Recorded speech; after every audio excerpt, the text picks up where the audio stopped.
Delhi CM Arvind Kejriwal ಅವರಿಗೆ ಜಾಮೀನು ಸಿಕ್ಕಿದೆ. ಜಾಮೀನು ಮಂಜೂರು ಮಾಡಿದೆ ಸುಪ್ರೀಂ ಕೋರ್ಟ್. 6 ತಿಂಗಳ ಬಳಿಕ ದೆಹಲಿ ಸಿಎಂ ಕೇಜ್ರಿವಾಲ್ಗೆ ಜಾಮೀನು ಸಿಗ್ತಾ ಇದೆ. ಇಲ್ಲಿ ಅಬಕಾರಿ ಹಗರಣ ಆರೋಪದಲ್ಲಿ ಬಂಧನವಾಗಿದ್ದರು ಕೇಜ್ರಿವಾಲ್ ಅವರು. ತೀರಾ ಇತ್ತೀಚೆಗೆ ಸುಪ್ರೀಂ ಕೋರ್ಟೇ ಒಂದು ಕಡೆ ಜೋರಾಗಿ ವಾರ್ನಿಂಗ್ ಮಾಡಿತ್ತು ಇಡಿ ಅವರಿಗೆ. ಅಲ್ಲ ರೀ, ಕೇಜ್ರಿವಾಲ್ ಕರ್ಕೊಂಡು ಬಂದಿದ್ದೀರಾ ನೀವು, ಇಷ್ಟು ದಿನಗಳಾಯಿತು, ಒಂದೇ ಒಂದು ಸಾಕ್ಷಿ ಹುಟ್ಟಿಲ್ವಾ ನಿಮಗೆ? ಇಂಥ ವಿಚಿತ್ರ ಪ್ರಕರಣ ಇದು ಅಂತ ಹೇಳಿದ್ರೆ ಅಬಕಾರಿ ಹಗರಣ ಎಲ್ಲ ಮಾತಾಡ್ತಾ ಇದ್ದಾರಲ್ಲ. ಯಾರಿಗಾದರೂ ಈ ಹಗರಣದ ಎಕ್ಸಾಕ್ಟ್ ಅಮೌಂಟ್ ಎಷ್ಟು ಅಂತ ಒಬ್ರಿಗೂ ಗೊತ್ತಿಲ್ಲ. ಸರಿ, ಅಮೌಂಟ್ ಗೊತ್ತಿಲ್ಲಪ್ಪ, ಇಟ್ ಮೇ ವೇರಿ. ಒಬ್ರು 50 ಕೋಟಿ ಅಂತಾರೆ, ಒಬ್ರು 1000 ಕೋಟಿ ಅಂತಾರೆ, ಒಬ್ರು 300 ಕೋಟಿ ಅಂತಾರೆ. ಹಿಡ್ಕೊಂಡಾದ್ರೂ ಬರಬೇಕಾಗಿತ್ತಲ್ಲ. ಇಂಥ ಕಡೆಗೆ ಹಣ ಹೋಗಿದೆ, ನಾವು ಸೀಸ್ ಮಾಡಿದ್ದೀವಿ, ಬ್ಯಾಂಕ್ ಅಕೌಂಟಲ್ಲಿ ಇಂಥ ಟ್ರಾನ್ಸಾಕ್ಷನ್ ಇದೆ, ಕೇಜ್ರಿವಾಲ್ ಅಕೌಂಟ್ ಅವ್ರಿಗೆ ಇಷ್ಟು ಬಂತು, ಸಿಸೋಡಿ ಅಕೌಂಟ್ಗೆ ಇಷ್ಟು ಬಂತು, ಆಯಿತು, ಅಕೌಂಟ್ ಪತ್ತೆ ಮಾಡೋಕ್ಕಾಗಲಿಲ್ಲ. ಅವ್ರ ಮನೆಗಳಲ್ಲಿ ಹಣ ಸಿಕ್ತು, ಆಯ್ತು, ಹಣನೂ ಸಿಕ್ಕಲಿಲ್ಲ. ನನಗೆ ಬಂಗಾರದ ಗಟ್ಟಿ ಸಿಕ್ತು, ಏನೂ ಇಲ್ಲ ರೀ. ಈ ಕೇಸಲ್ಲಿ ಸುಪ್ರೀಂ ಕೋರ್ಟ್ ಕೂಡ ಇದನ್ನೇ ಹೇಳಿದ್ದು. ನಿಮ್ಗೊಂದು ಸಾಕ್ಷಿ ತರೋಕ್ಕಾಗಲಿಲ್ವಾ, ಏನು ಇನ್ವೆಸ್ಟಿಗೇಷನ್ ಮಾಡ್ತಾ ಇದ್ದೀರಾ ನೀವು ಅಂತ ಕೂಡ ಮೊನ್ನೆ ಚಾಟಿ ಬೀಸಿತ್ತು.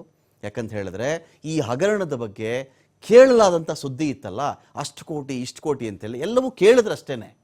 ಇದುವರೆಗೂ ಒಬ್ಬ ವ್ಯಕ್ತಿ ಈ ದೇಶದಲ್ಲಿ ಈ ಹಗರಣ ಇಷ್ಟು ಕೋಟಿ ಇದ್ದು ಅಂತ ಹೇಳಿಲ್ಲ. ಸುಮ್ಮನೆ ಇಡಿ ಹೇಳ್ತಾರೆ, ಒಂದ್ಸಲ 300 ಕೋಟಿ ಅಂತಾರೆ, 500 ಕೋಟಿ ಹಗರಣ ಅಂತಾರೆ, ಇನ್ಯಾರು 55 ಕೋಟಿ ಹಗರಣ ಅಂದರು, ಇನ್ನೊಬ್ಬರು 150 ಕೋಟಿ ಹಗರಣ ಅಂದರು. ಆಯಿತು, ಆ ಹೇಳಿದ ಮೇಲೆ ಇಷ್ಟು ದಿನ ಟೈಮ್ ತೆಗೆದುಕೊಂಡ ಮೇಲೆ ಇಲ್ಲ ನಗದು ರೂಪದಲ್ಲಿ ಸಿಕ್ಕಿರಬೇಕು ಇವ್ರಿಗೆ, ಇಲ್ಲ ಅಕೌಂಟಲ್ಲಿ ಸಿಕ್ಕಿರಬೇಕು, ಇಲ್ಲವೇ ಚಿನ್ನದ ರೂಪದಲ್ಲಿ ಸಿಕ್ಕಿರಬೇಕು. ಈ ಮೂರರಲ್ಲೂ ಸಿಗದೇ ಇದ್ಮೇಲೆ ಸುಪ್ರೀಂ ಕೋರ್ಟ್ ಇನ್ನೇನು ಮಾಡುತ್ತೆ? ಅರವಿಂದ್ ಕೇಜ್ರಿವಾಲ್ ಅವ್ರನ್ನ ಇಟ್ಕೊಂಡು ಅದಕ್ಕೇನು ಮಾಡ್ತಾರೆ, ಅರವಿಂದ್ ಕೇಜ್ರಿವಾಲ್ ಅವ್ರಿಗೆ ಬೇಲನ್ನು ಕೊಟ್ಟಿದ್ದಾರೆ.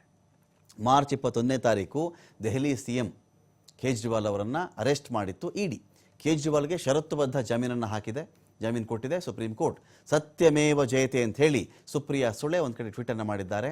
ಸುಪ್ರೀಂ ಕೋರ್ಟ್ ಷರತ್ತೇನು ಅಂತ ಹೇಳಿದ್ರೆ, ಮುಖ್ಯಮಂತ್ರಿ ಕಚೇರಿಗೆ ಅರವಿಂದ್ ಕೇಜ್ರಿವಾಲ್ ಬರುವಂತಿಲ್ಲ, ಯಾವುದೇ ಸರ್ಕಾರಿ ಫೈಲ್ಗಳಿಗೆ ಸೈನ್ ಮಾಡಬಾರ್ದವರು, ಕೇಸ್ ಬಗ್ಗೆ ಎಲ್ಲಿಯೂ ಏನು ಪ್ರತಿಕ್ರಿಯೆ ಕೊಡಕೂಡದು, 10 ಲಕ್ಷ ಮೌಲ್ಯದ 2 ಬಾಂಡ್ಗಳನ್ನು ಕೊಡಬೇಕಾಗತ್ತೆ, ವಿಚಾರಣೆ ಮಾಡಬೇಕಾದ್ರೆ ಕೇಜ್ರಿವಾಲ್ ಹಾಜರಾಗಲೇಬೇಕು, ಖುದ್ದು ಕೋರ್ಟ್ಗೆ ಪಾಸ್ಪೋರ್ಟ್ ಸರೆಂಡರ್ ಮಾಡಬೇಕು ಅಂತ ಹೇಳಿ ಷರತ್ತನ್ನು ಹಾಕಿದೆ. 2021ನಲ್ಲಿ ಅಬಕಾರಿ ವಲಯದ ಸುಧಾರಣೆಗೋಸ್ಕರವಾಗಿ ಅಬಕಾರಿ ನೀತಿ ಜಾರಿಗೆ ತಂದಿತ್ತು ಆಮ್ ಆದ್ಮಿ ಪಕ್ಷ, ಅವ್ರದ್ದೇ ಸರ್ಕಾರ ಅಲ್ಲಿರೋದು.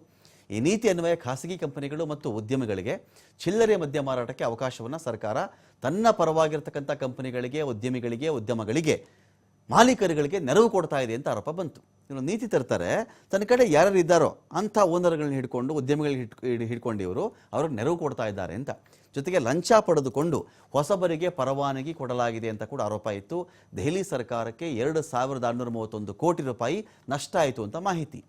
ಒಂದು ಸರ್ಕಾರಕ್ಕೆ 2631 ಕೋಟಿ ರೂಪಾಯಿ ನಷ್ಟವಾಗುವುದು ಬೇರೆ, ಅದು ದುರ್ಬಲ ನೀತಿಯೋ ಸರಿಯಾಗಿಲ್ಲದೆ ಇರತಕ್ಕಂಥ ನೀತಿ ಕಾರಣದಿಂದಾಗಿಯೋ ಅಷ್ಟು ನಷ್ಟ ಆಗಬಹುದು. ಇದರ ಅರ್ಥ ಇಲ್ಲಿ ಯಾರೋ ಹಣ ತಗೊಂಡೇ ಈ ನೀತಿ ರೂಪಿಸಿದ್ರು ಅಂತ ಹೇಳಕ್ಕೆ ಬರಲ್ಲ ಅಲ್ವಾ. ಒಂದು ವೇಳೆ ಹಣ ತಗೊಂಡೇ ನೀತಿ ರೂಪಿಸಿದ್ರು ಅಂತ ಅಂದುಕೊಂಡ್ರೂ ಕೂಡ ಆ ಹಣವನ್ನಾದರೂ ಪತ್ತೆ ಹಚ್ಚಬೇಕು, ನೀವು ಗಿಫ್ಟ್ಗಳನ್ನಾದರೂ ಪತ್ತೆ ಹಚ್ಚಬೇಕು, ಟ್ರಾನ್ಸಾಕ್ಷನ್ ಆದರೂ ಪತ್ತೆ ಹಚ್ಚಬೇಕು. ಇದು ಯಾವುದೂ ಆಗಿಲ್ಲ ಅಂತಾನೆ ಸುಪ್ರೀಂ ಕೋರ್ಟ್ ಮೊನ್ನೆ ಇಡಿಗೆ ಜಾಡಿಸಿತ್ತು. ಅಬಕಾರಿ ನೀತಿಯ ಮೂಲಕ ಭ್ರಷ್ಟಾಚಾರ ಎಸಗಿಬಿಟ್ಟಿದ್ದಾರೆ ಇವರು ಅಂತ ಆರೋಪ ಕೇಳಿ ಬಂತು. ಆರೋಪದ ಬಳಿಕ ದೆಹಲಿ ಲೆಫ್ಟಿನೆಂಟ್ ಗವರ್ನರ್ ಸಿಬಿಐ ತನಿಖೆಗೆ ಆದೇಶವನ್ನು ಮಾಡ್ತಾರೆ. ಕೇಜ್ರಿವಾಲ್ ಅವ್ರನ್ನ ಇಡಿ ವಿಚಾರಣೆ ಮಾಡಿತು. 2022 ಈ ಅಬಕಾರಿ ನೀತಿಯನ್ನೇ ರದ್ದು ಮಾಡ್ತಾರೆ ಕೂಡ. DCM ಆಗಿದ್ದಂಥ ಮನೀಶ್ ಸಿಸೋಡಿಯಾ, ಸಂಸದ ಸಂಜಯ್ ಸಿಂಗ್ ಬಂಧನ ಆಗುತ್ತೆ. ತೆಲಂಗಾಣ ಮಾಜಿ ಸಿಎಂ KCR ಪುತ್ರಿ ಕವಿತಾ ಕೂಡ ಬಂಧನವಾಗುತ್ತೆ. ಮಾರ್ಚ್ 21ರಂದು ಕೇಜ್ರಿವಾಲ್ ಅವರನ್ನು ಅರೆಸ್ಟ್ ಮಾಡಿದ್ದು ಇಡಿ.